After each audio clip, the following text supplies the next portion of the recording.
Baik, Assalamualaikum warahmatullahi wabarakatuh. Ketemu lagi dengan Coach Ihsan dari Maha Coach. Kita hari ini bahas robotik. Perdana ya robotik ya. Jadi gini, sebelum kita masuk ke robotik secara teknis, kita ingin coba buka diskusi dulu ya. Sebenarnya robot itu apa sih?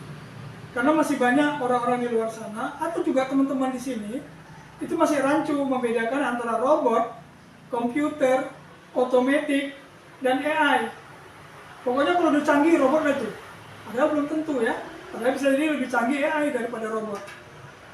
Nah, jadi apa bedanya? Nah, untuk bisa membedakannya, kita coba kupas satu-satu ya. Pertama, robot itu adalah komputer. Tapi tidak semua komputer adalah robot. Robot itu adalah otomatik. Tapi tidak semua otomatik itu robot. Kalau otomatik, dia hanya untuk satu purpose tertentu. Contohnya misalnya, kita punya Magicom di rumah. Nah, ketika nasi udah matang, Magicom otomatis mati. Nah, itu namanya otomatik, tapi itu bukan robot. Begitu juga setrika.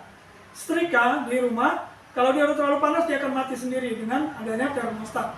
Satu sistem yang namanya termostat membaca, oh temperatur sudah segini, dia harus matikan dulu mesinnya, dia putuskan arusnya. Sampai turun lagi suhunya sekian, dia hidupkan lagi. Nah, seperti itu terus. Sama dengan AC, kulkas, dan hampir semua sekarang sudah menggunakan perangkat otomatis gitu ya. Tapi itu bukan robot. Nah, perbedaan robot itu adalah kalau robot dia biasanya adalah robot itu dia sebuah mesin berbentuk fisik. Sebuah mesin berbentuk fisik yang digunakan untuk berbagai keperluan ya, berbagai keperluan multipurpose.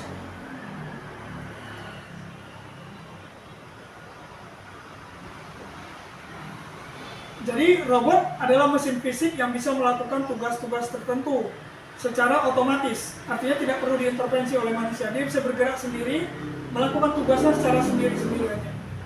Bisa dengan waktu, bisa dengan timer, bisa dengan sensor-sensor tertentu. Ketika ada orang dekat, dia akan bergerak. Ketika ada sampah jatuh, dia datang untuk menyapu. Ketika ada api, percikan api kebakaran, dia akan pergi ke sana, menuju ke sana untuk memadamkannya. Nah, bisa juga dengan waktu. Ketika jam 8 malam, dia akan jalan ke sana kemari untuk membersihkan kotoran, atau untuk memberi makan, atau untuk menyiram tanaman.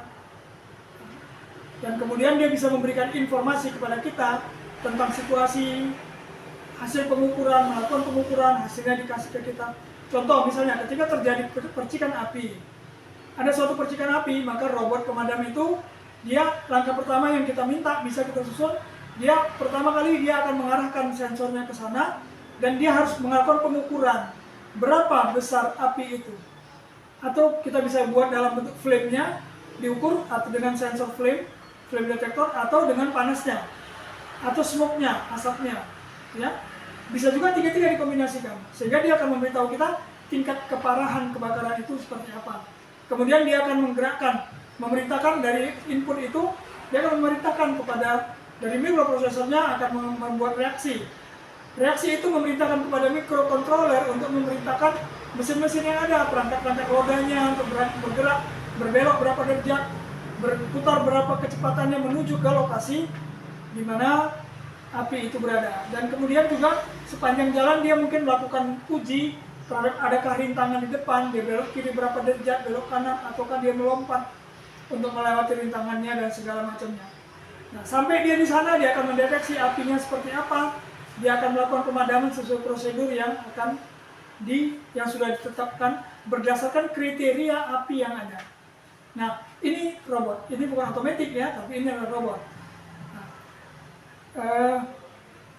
Seperti komputer juga, robot itu memiliki dua perangkat besar ya. Secara garis besar bisa dibagi dua perangkat, yaitu perangkat keras dan perangkat lunak.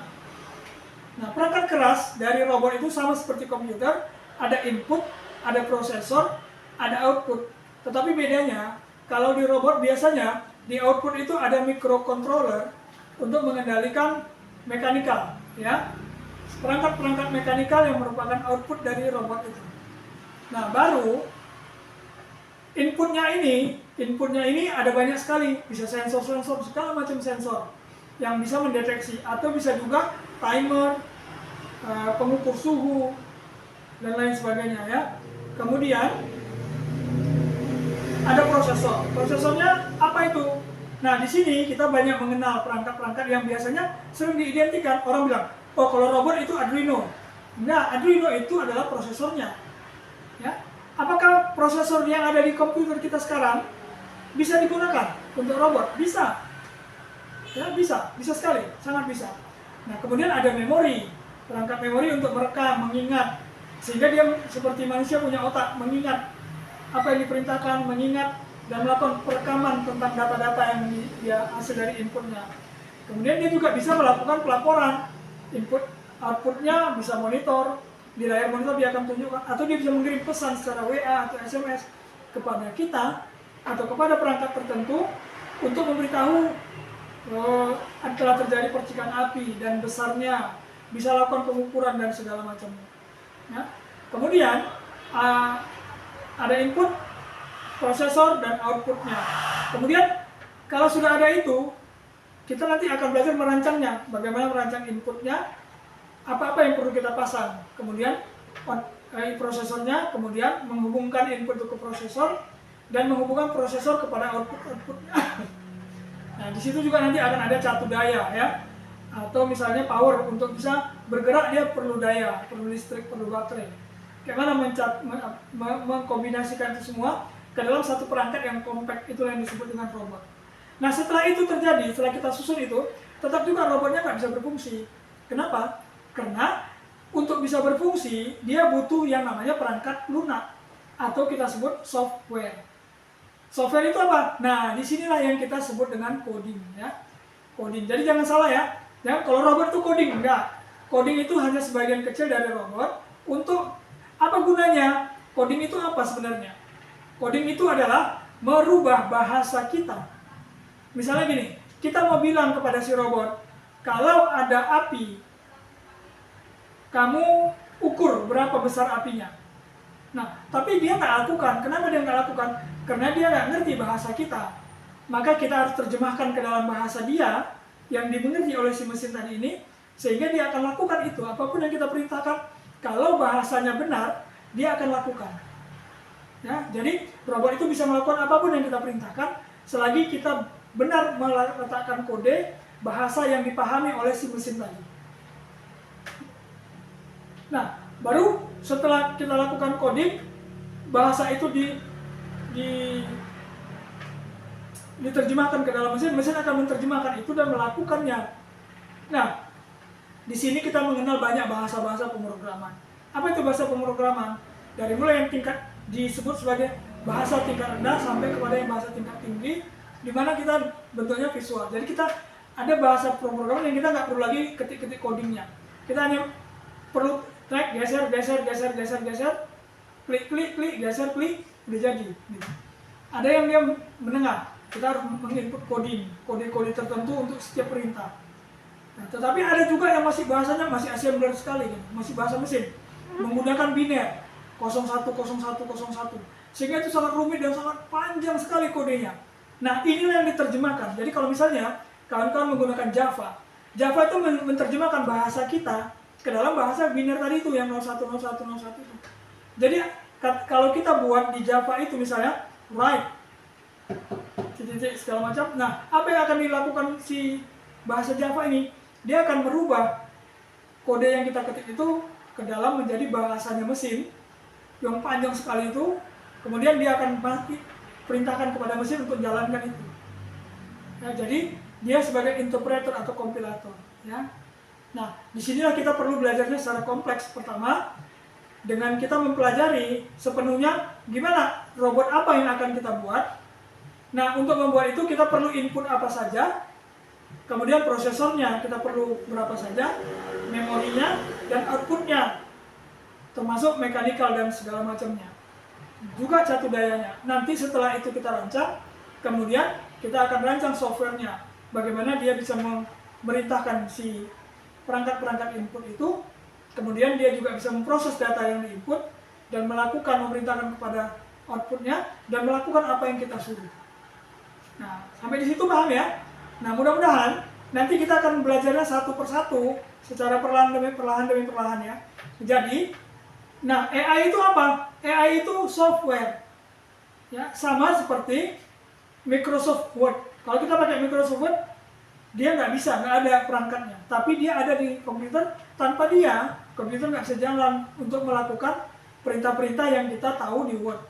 Nah, AI juga seperti itu, tapi AI ini sangat canggih sekali. Kenapa? Karena dia software yang bisa berpikir seperti manusia. Jadi seolah-olah kita bertanya dan berbicara kepada manusia ya. Nah, dia bisa menerjemahkan itu.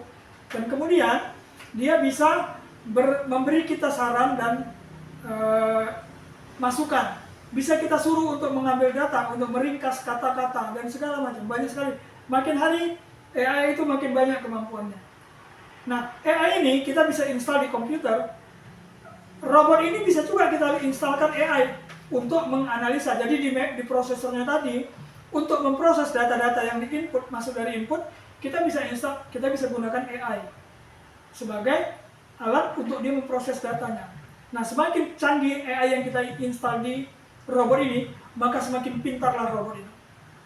Nah, jadi jangan salah lagi bilang robot adalah seperti manusia yang tapi dia dari mesin gitu ya. Ada sih robot yang bentuknya seperti manusia, itu namanya robot humanoid.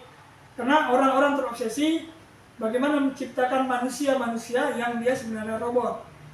Nah, maka itulah dia robot humanoid. Nah, ini melibatkan lebih banyak lagi. Ada lagi namanya nanti interface, devising. Ya, di mana nanti dia bisa menirukan gerakan antar muka. Kalau kita angkat tangan, dia angkat tangan juga. Gitu ya. Atau dia bisa interface-nya berbeda, berlawanan muka. Kita angkat tangan, dia turunkan tangan. Kalau kita pukul, dia nangkis. Ya, nah, gitu. Jadi ini semakin hari penelitian terus dilakukan, coding semakin banyak, mikroprosesor ditanamkan di dalam robot itu, sehingga makin lama robot itu makin punya banyak kemampuan. Tetapi dunia robot bukan dunia yang sesuatu dunia yang menyeramkan atau seperti yang kita nonton di film-film Hollywood, bahwa robot itu adalah seperti manusia-manusia yang nggak bisa dikendalikan. Tetapi robot adalah mesin. Sekarang ini sudah banyak sekali pabrik-pabrik yang menggunakan robot ya, termasuk manufacturing di China itu sudah menggunakan robot semua, membuat mobil udah robot. Jadi pabrik mobil itu tidak lagi menggunakan pencahayaan lampu. Kenapa? Karena robot tidak perlu cahaya, dia nggak perlu mata seperti kita untuk melihat, harus terang. Dalam gelap dia bisa mengerjakannya dengan presisi, berulang berpresisi. Ya. Baik, mungkin itu saja dulu untuk pengantar kita hari ini, diskusi kita tentang perbedaan robot, komputer, AI, dan automation. Kalau masih ada pertanyaan bisa ditulis di kolom komentar. Nanti mudah-mudahan akan kita jawab pada pembahasan materi yang berikutnya. Billahi taufiq wal hidayah. Assalamualaikum warahmatullahi wabarakatuh.